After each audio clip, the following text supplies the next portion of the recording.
함께 볼 말씀은 구약성경 사사기 2장 1절에서 5절까지의 말씀입니다. 제가 봉독하겠습니다. 여호와의 사자가 길갈에서부터 복임으로 올라와 말하되 내가 너희를 애굽에서 올라오게 하여 내가 너희의 조상들에게 맹세한 땅으로 들어가게 하였으며 또 내가 이르기를 내가 너희와 함께한 언약을 영원히 어기지 아니하리니 너희는 이 땅의 주인과 언약을 맺지 말며 그들의 제단들을 헐라 하였거늘 너희가 내 목소리를 듣지 아니하였으니 어찌하여 그리하였느냐. 그러므로 내가 또 말하기를 내가 그들을 너희 앞에서 쫓아내지 아니하리니 그들이 너희 옆구리에 가시가 될 것이며 그들의 신들이 너희에게 올무가 되리라 하였노라. 여호와의 사자가 이스라엘 모든 자손에게 이 말씀을 이르매 백성이 소리를 높여 운지라. 그러므로 그곳을 이름하여 복임이라 하고 그들이 거기서 여호와께 제사를 드렸더라. 아멘. 코로나 때문에 정신없이 지낸 것 같은데 이제 2020년의 마무리인 12월이 다 와갑니다. 내 안에 잘못된 것은 내보내고 좋은 것은 잘 담아두어서 더 나은 멋진 삶을 살 수 있는 저와 여러분들이 되기를 원합니다. 오늘날 사람들은요 너무나도 바쁜 것 같습니다. 빠른 자동차를 타고 다니고 언제 어디서나 연락이 가능한 핸드폰이 있고 또 어디서나 온 세계의 정보를 확인하고 또 주고받는 인터넷이 잘 발달되어 있어요. 일 처리하기가 얼마나 빠른지 모릅니다. 그런데도요 사람들 모두가 바쁩니다.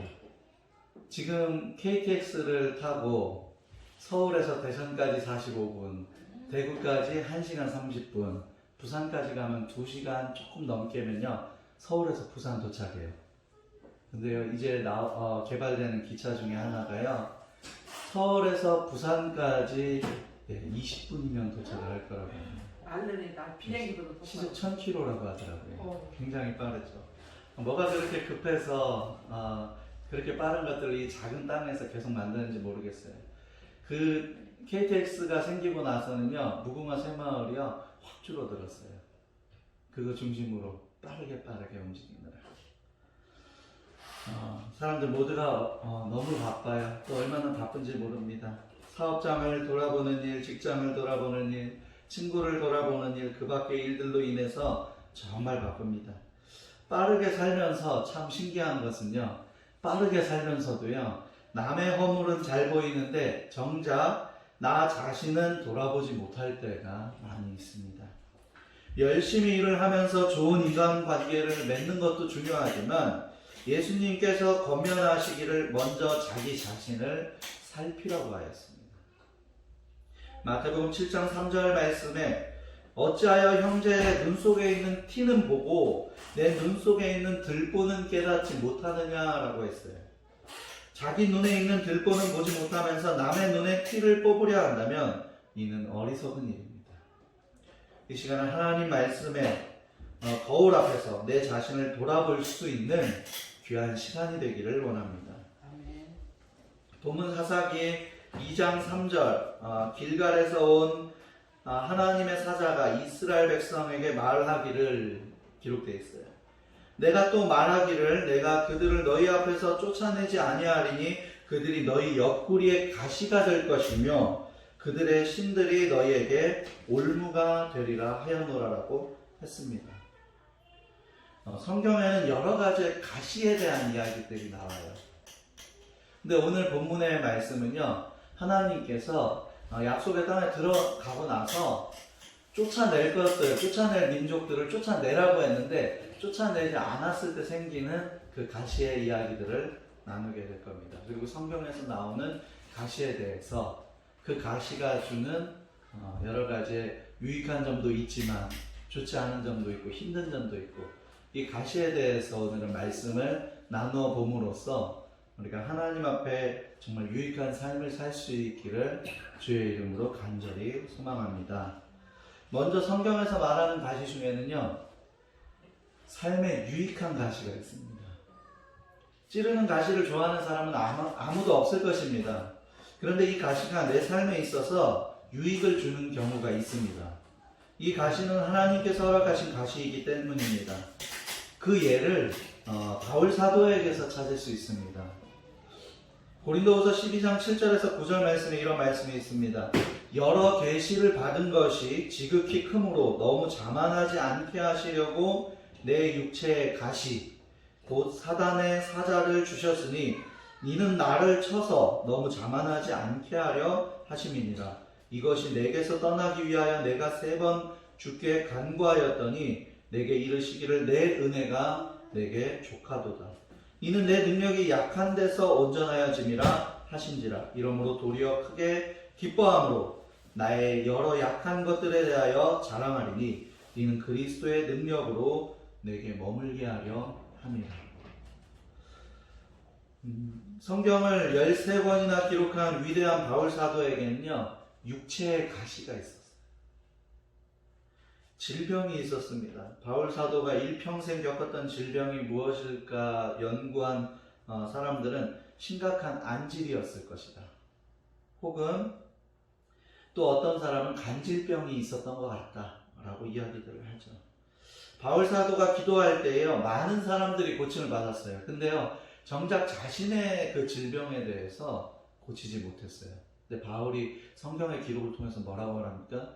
자기의 육체에 가시가 있었기 때문에 자기가 자만하지 않을 수 있었대요.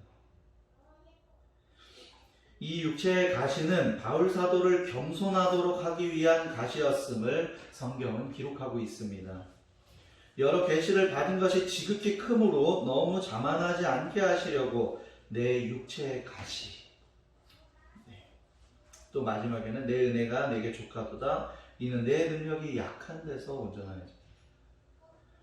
오늘날도 하나님께서 귀하게 쓰시는 사람들에게서 보면은요, 흔히 찾아볼 수 있는 일 중에 하나가요, 하나님께서요 생각나게 하시는 가시를 허락하실 때가 있더라고요. 오히려요 가시가 없어서요 그냥 잘못된 길을 쭉 달려서 가는 사람들도 있습니다. 근데 가시 때문에 하나님 앞에 서고 하나님 앞에 서고 이렇게 반복되는 경우도 있다라는 거예요. 이 가시로 인해서 겸손하게 되고 이 가시로 인해서 하나님께로 날마다 더 가까이 나아가게 되는 것입니다.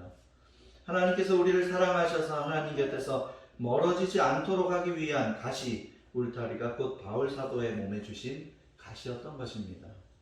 또 성경에서요 기록된 가시를 보면은요, 사탄의 미혹으로 인한 가시가 있습니다.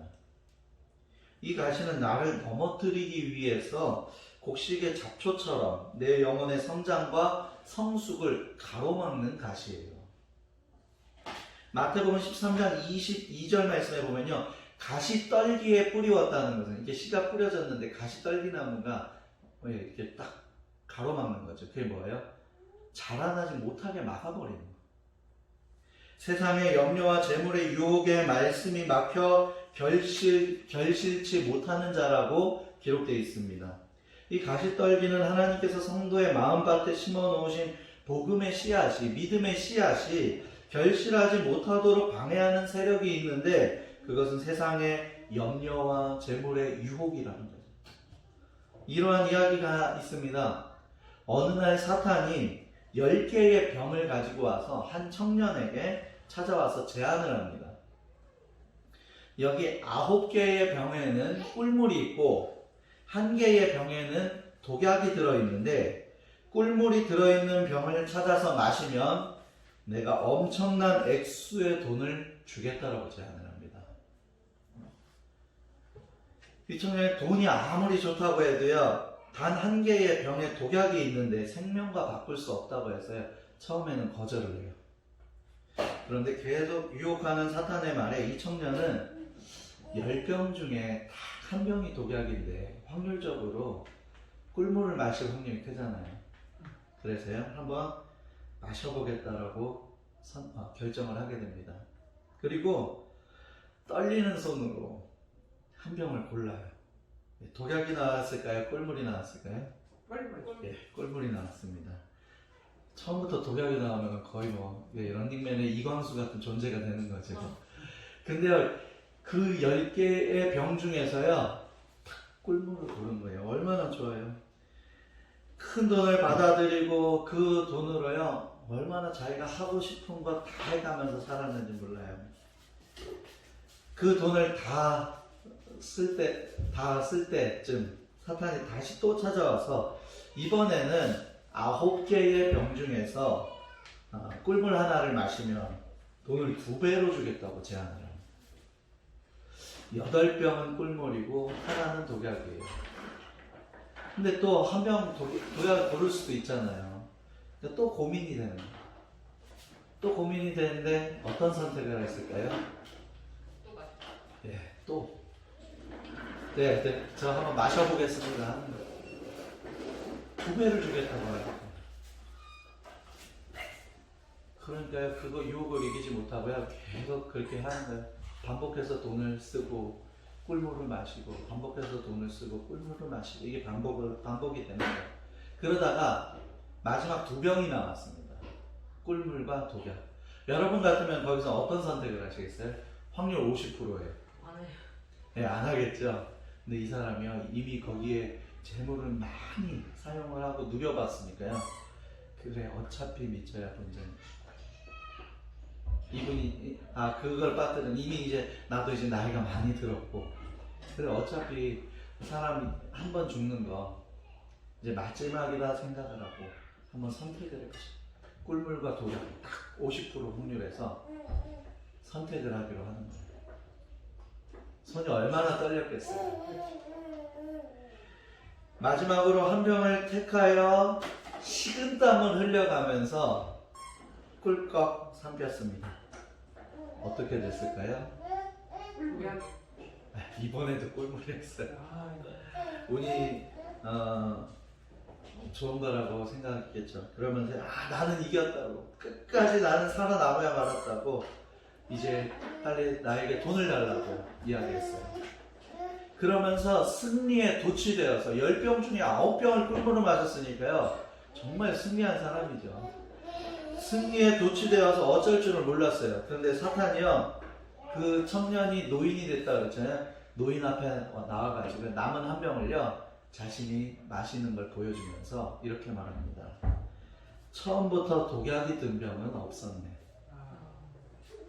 그러나 너는 이미 돈이라는 그 독약에 쾌락이라는 독약에 천천히 죽어가고 있었어. 너는 너의 젊음을 돈이란 종에게 얽매여 살다가 영원한 것을 잃어버렸어. 이제부터 받은 돈의 대가를 지불해야만 해. 그것은 내가 있는 곳으로 와서 영원한 고통을 함께 받는 것이지 라고 말했습니다. 사람은요 언제 성장을 하는 줄 아십니까? 어려운 일을 겪으면서 내가 부지런히 무언가를 해내가면서 그거에 따른 결과가 올 때 사람은요 성장하고 성숙하게 돼요. 세상에 공짜는 없습니다. 나의 성장과 성숙을 가로막는 가시가 있다는 것을 기억하세요. 또 이제 오늘 본문에 나오는 중요한 가시가 하나 등장해요. 불순종으로 인해서 생기는 가시도 있습니다. 아까 처음에 말씀드렸듯이 유익을 주는 가시가 있고 나의 성장을 가로막는 가시도 있지만 내 잘못 때문에 불순종으로 인해서 생기는 가시도 있다는 거예요. 이건 참 삶을 살아가는 사람들에게요 참 비슷한 원리인 것 같습니다.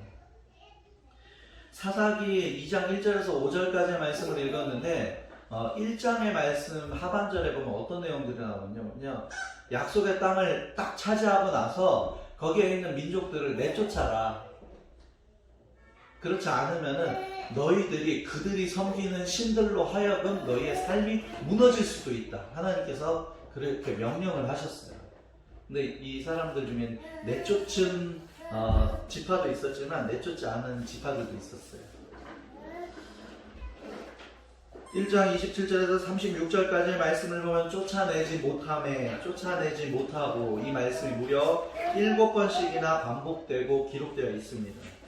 이것은 이스라엘 대다수 지파들이 하나님의 말씀을 불순종했음을 나타낸 것입니다.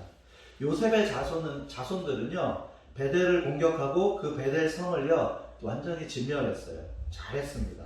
그래서 하나님께서요 승리를 주셨어요.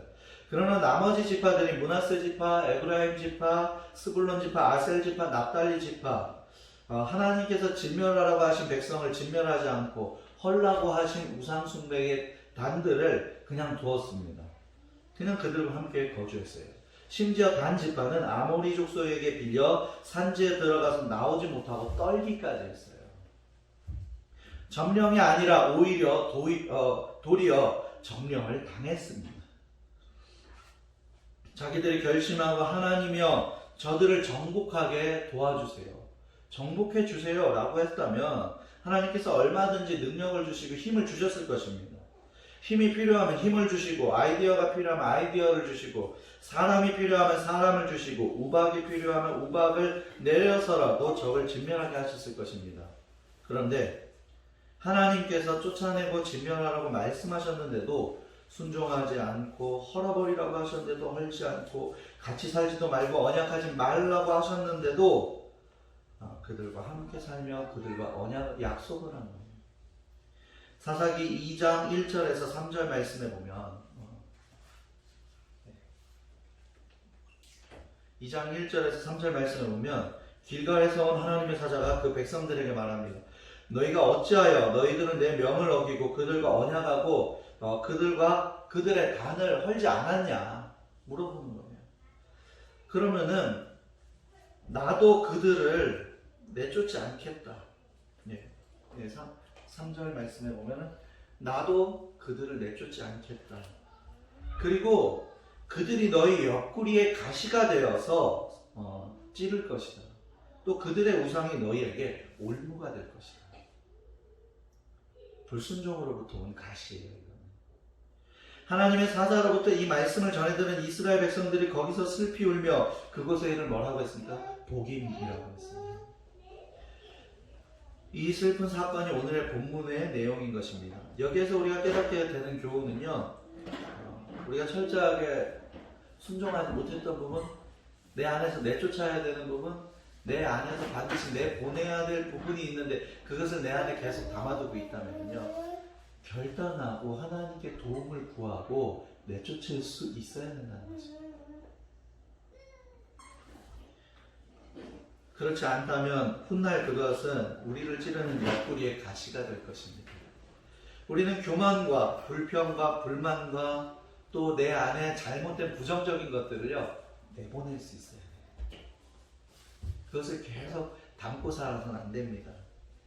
2마리의 고양이가 있었어요. 근데 이 고양이가 고기 한 덩어리를 놓고 막 싸우는 것입니다. 그때 고양이들은 조금이라도 더 먹으려고 서로 싸우는 거예요. 조금이라도 더 먹으려고. 마침 꽤 많은 원숭이가 이 광경을 보고요 참견을 했습니다. 뭐 때문에 싸우냐고 하니까요, 고기 때문이에요. 그래서요 그러면 내가 공평하게 나눠줄게. 그래서 고양이들은 원숭이에게 그 고기 덩어리를 딱 갖다 줬어요. 그래서 이제 그것을 나누기 시작합니다. 근데 이 원숭이가 꽤가 많은 원숭이라고 그랬잖아요. 일부러 눈에 띄게 차이가 날 정도로요 고기를 나눠주면서요 이쪽에 처음에 이쪽 게 많네. 그래서 원숭이가 한 입 먹는 거예요. 그러니까 또 이쪽 게 많아지니까 여기가 한 입 먹고. 예. 고양이는 내게 점점 작아지고 있는 것 같은데 어때요? 원숭이한테 맡겼으니 또 어떻게 하지 못하고 계속 원숭이는 그냥 이쪽 저쪽 베어 먹기 시작하는 거죠. 마지막에 남은 거는 뭐예요? 결국 고기 한 점이었던 거예요. 둘 다. 그제야 고양이들은 자기들의 욕심과 불평, 이 다툼 때문에 일어난 그 결과를 보면서 후회하기 시작했다라는 것입니다. 불평하는 사람은요 어디에서나 불평을 한대요. 원망과 불평은 마귀의 화살입니다. 그 화살이 성도의 영혼의 심장을 찌릅니다. 그러므로 원망과 불평하고 싶은 마음을 어때요? 내쫓아야 돼요. 내보내야 돼요. 아까 처음에 말씀드렸던 거 있죠? 바울이 말했던 거, 자만. 성도들에게는요 교만도요 내쫓아야 돼요. 미움도요 내쫓아야 돼요. 시기와 질투도요 내쫓아야 돼요. 이러한 것들은 다 내쫓고요. 우리 안에는요, 그리스도의 사랑과 은혜가 담겨져야 할 줄로 믿습니다.